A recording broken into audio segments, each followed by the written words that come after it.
கரை ஒதுங்கிய குழந்தைகளுடைய உடல்கள் எங்க திரும்பினாலும் அழுகுரல்கள், எல்லா பக்கமும் மரண ஓலங்கள்.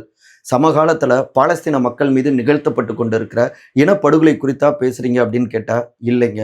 இன்னையிலிருந்து கிட்டத்தட்ட ஒரு 17 ஆண்டுகள் பின்னோக்கி பயணிச்சோம்னா, கடந்த 2009ஆம் ஆண்டுல நம்முடைய பக்கத்து நாட்டில் தான், தமிழ்நாட்டுக்கும் இலங்கைக்கும் தொட்டுவிடும் தூரத்துல தான் நம்முடைய தொப்புள் கொடி உறவுகள் கொத்து குண்டுகளால இனப்படுகொலை செய்யப்பட்டாங்க. அப்போதைய சிங்கள அரசாங்கத்தால தனி தமிழீழம் கேட்டு போராடிட்டு இருந்தாங்க.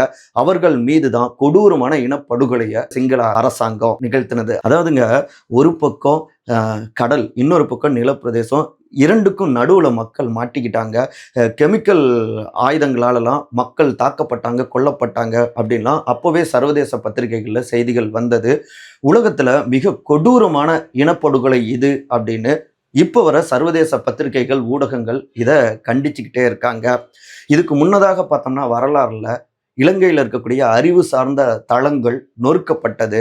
யாழ் பல்கலைக்கழகங்கள், நூலகங்கள் தீக்கிரையாக்கப்பட்டன.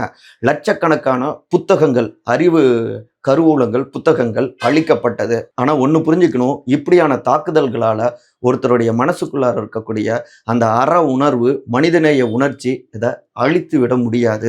நம்மளை பொறுத்த வரைக்கும் உலகத்துல எந்த மூலையிலையும் இனப்படுகொலை நடக்கக்கூடாது.